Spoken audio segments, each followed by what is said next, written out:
নমস্কার দর্শক, আমি কৃষ্ণকান্ত সিনহা শিলচর নিউজ আবার আপনাদের সবাইকে স্বাগত জানাই। ইম্পর্টেন্ট গুরুত্বপূর্ণ বাম্পার খবর নিয়ে আসলাম, সঙ্গে থাকবেন। ভিডিওটা দেখার সঙ্গে সঙ্গে ছোট লাইক আউটপাট করে শেখাবেন যাতে সবার কাছে এই গুরুত্বপূর্ণ বাম্পার খবরটা পৌঁছে যাক। খুব ভালো খবর নিয়ে আসলাম। আসামের মাননীয় মুখ্যমন্ত্রী ডক্টর হিমন্ত বিশ্ব শর্মা আমাদের সমগ্র আসামবাসীর জন্য বেশ কিছু ভালো ভালো অ্যানাউন্সমেন্ট করেছেন। তার মধ্যে আমাদের বরাকবাসীর জন্য একটা সুখবর আছে। আজকে ক্যাবিনেট বৈঠক হয়েছে। ক্যাবিনেট বৈঠকের কয়েকটা সিদ্ধান্ত আমি আপনাদেরকে দিয়ে দিই। ভালো ভালো কয়েকটা সিদ্ধান্ত। অরুণোদয় যারা হিতাধিকারী ওনাদের জন্য প্রথম সুখবর হচ্ছে 10 মার্চ সকালবেলা 11টার সময় ওনাদের অ্যাকাউন্টে সেই টাকাটা ঢুকবে 9,000 টাকা করে 11টার সময়। প্রতিটি সমষ্টিতে প্রতিটি পঞ্চায়েতে এক একটা সভা হবে বলে সেটা জানিয়ে দিয়েছেন সেই দিন, এবং সেই সময়েই সেই সভার মাধ্যমেই সেই টাকাটা ট্রান্সফার করা হবে। মোট 39,07,000 সেই অরুণোদয় হিতাধিকারী যারা আছেন ওনাদের অ্যাকাউন্টে সেই টাকাটা ঢুকবে 39,70,000। মোট 3600 কোটি টাকা একসঙ্গে আসাম সরকারের অ্যাকাউন্ট থেকে সেই ডাইরেক্ট ট্রান্সফার হবে। আশাকর্মীদের জন্য ভালো খবর। যারা আশাতে আছেন, যারা আশার কাজ করছেন ওনাদের জন্য আসাম সরকারের যে আশাকর্মী আছেন এবং আশা সুপারভাইজার আছেন ওনাদেরকে এখন আশা এক্সপ্রেস দেওয়া হবে। আশা এক্সপ্রেস মানে একটা আসাম সরকারের তরফ থেকে স্কুটি দেওয়া হবে।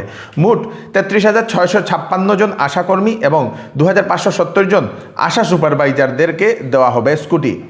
যদি কোনো সেই স্কুটি পাওয়ার পরে যদি কোনো আশাকর্মী বা আশা সুপারভাইজার যদি আসার কাজ যদি ওনারা বাদ দিয়ে দেন, তাহলে সেই স্কুটিটা আবার ডিপার্টমেন্টে বিভাগকে আবার জমা দিতে লাগবে বলে মুখ্যমন্ত্রী সেটা জানিয়ে দিয়েছেন।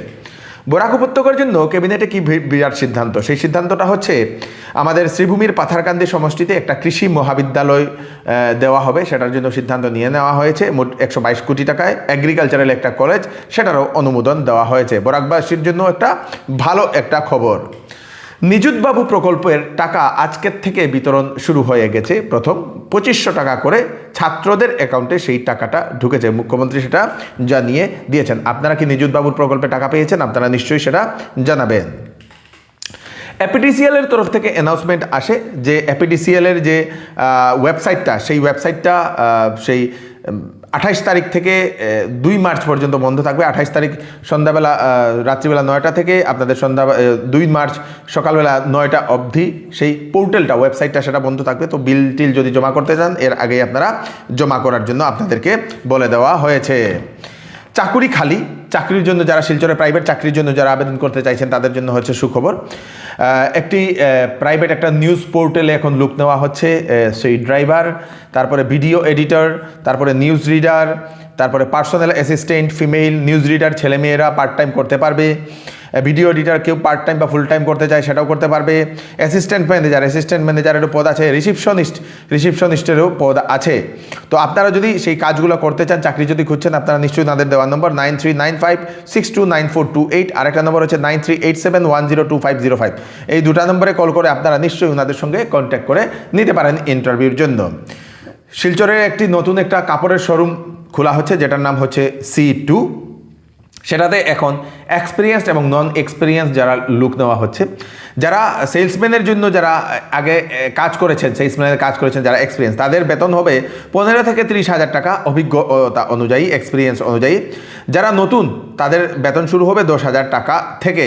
যোগাযোগ হলো আমাদের শিলচরের চৌধুরী টেক্সটাইল, যেটা ফাটক বাজারের গলি নম্বর 2, সেখানে ওনাদেরই একটা নতুন একটা শোরুম খোলা হচ্ছে।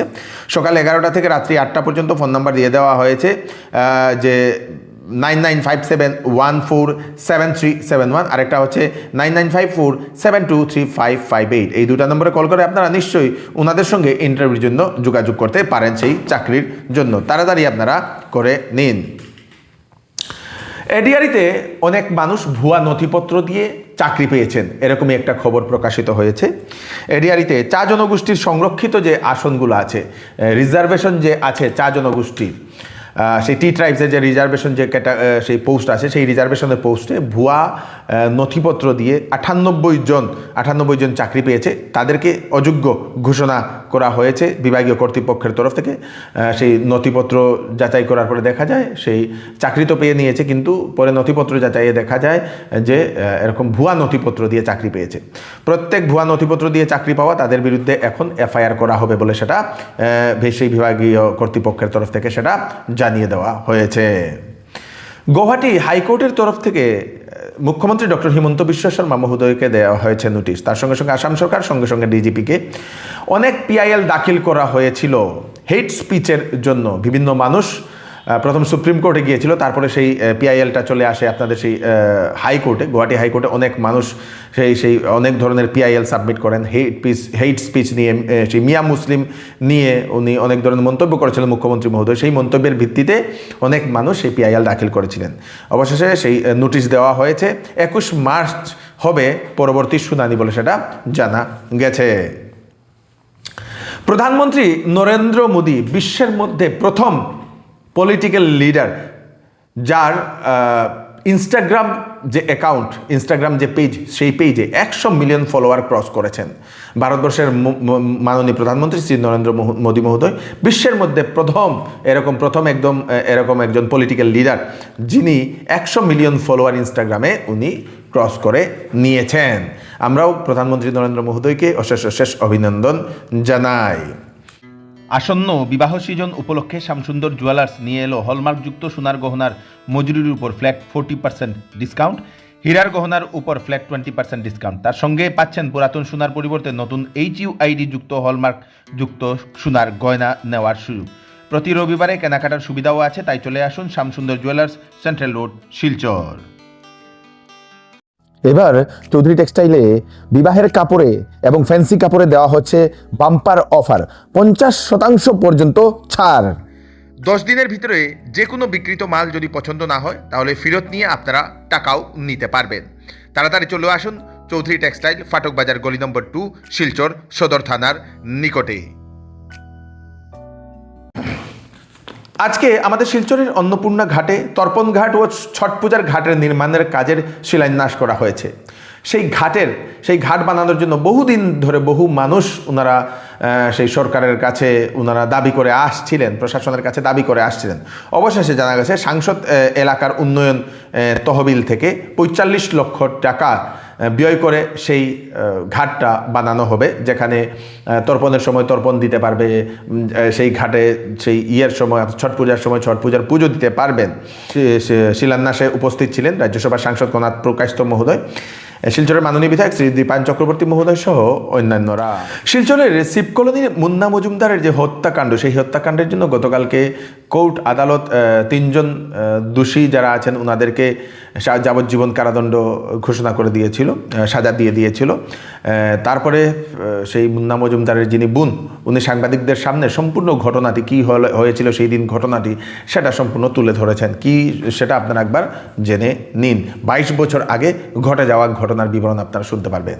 মুন্না মজুমদারের ছোট বোন রত্না মজুমদার, আমার ভাই 2004 5 নভেম্বর ঘটনাটা ঘটছে। ঘটনাটা প্রথম আমার তখন ধরুন গড়িয়াহাটা 9টা 9:30 হইব। আমি আমার বড় বোন ঘরেই আসছিলাম, আমার মাও তখন ছিল, এখন তো আমার মা নাই।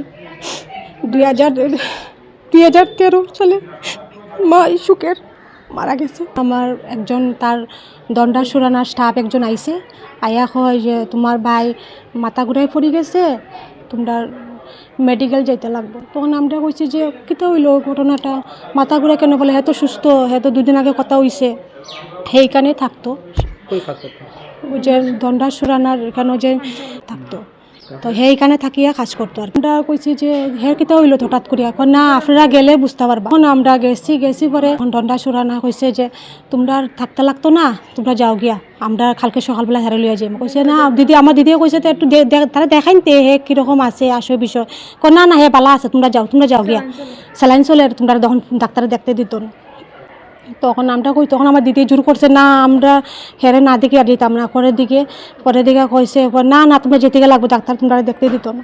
ঘরে আইছি, আমার তো ভাইয়ে এখান থেকে খবর দিছে হে বলে বিষ খাইয়ে বলে মারা গেছে। তারপরে দিকে খবর পাইলাম যে হে বলে 8টা 8:30 সময় টাকা দিয়া গেছে।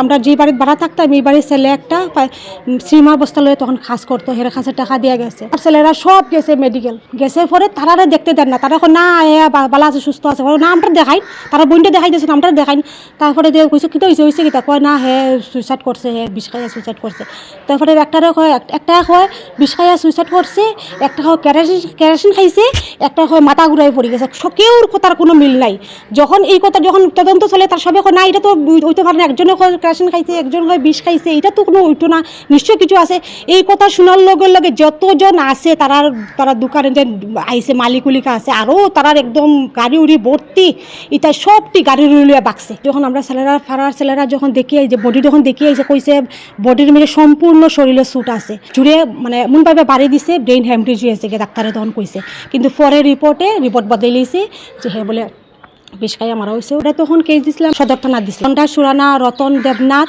রিঙ্কু দেব আজকে কইছে কোর্ট রায় রয়েছে যে দণ্ডা সুরানা তারা শাস্তি হয়েছে কোর্টে এটাই আমি কইটা মশত কোটি প্রণাম স্যার আপনার আদালতের কাছে মাননীয় আদালতের কাছে যে আমার বাইরে ন্যায় বিচার দিয়েছে 22 বছর হয়ে গেছে 2004-এর ঘটনা আর আজকে এলো 2022 বছর। সুনাইয়ে কাছাড় জেলার সুনাই সমষ্টির বেড়াবাকে গৃহবধূর রহস্যজনকভাবে মৃত্যু, এলাকাতে তীব্র চাঞ্চল্য। জানা গেছে সুমা চন্দ, সেই স্বামীর নাম হচ্ছে রাজুশীল, সুমাচন্দ্রের মৃতদেহটা রহস্যজনকভাবে উদ্ধার করা হয়েছে। এলাকা জুড়ে চাঞ্চল্য সৃষ্টি হয়েছে। সেই সুমাচন্দ্রের স্বামীর নাম হচ্ছে রাজুশীল। সেই সুমাচন্দ্রের বাবার বাড়ির লোকেরা সেটাকে স্বাভাবিক মৃত্যু না মেনে অস্বাভাবিক মৃত্যু মনে করছেন। রহস্যজনক যেহেতু হয়েছে পুলিশের কাছে ওনারা দাবি উত্থাপন করেছেন সেটা হয়তো আত্মহত্যা না হয়ে হত্যা হতে পারে বলে ওনারা এরকম অভিযোগ উত্থাপন করেছেন। পুলিশ এখন ঘটনার তদন্ত শুরু করে দিয়েছে বলে সেটা জানা গেছে। এই হচ্ছে আজকে স্পেশাল কয়েকটা আপডেট আপনারা তাড়াতাড়ি জন্য সাথে সবাইকে পাঠিয়ে দেবেন যাতে সবার কাছে পৌঁছে যাক। আমি কৃষ্ণকান্ত সিনহা বান্নাতনারকে ফ্রেশ আপডেট নিয়ে আবার আপনাদের সবার সামনে ফিরে আসবো। ততক্ষণ আপনারা সুস্থ থাকবেন, সেফ থাকবেন। ধন্যবাদ।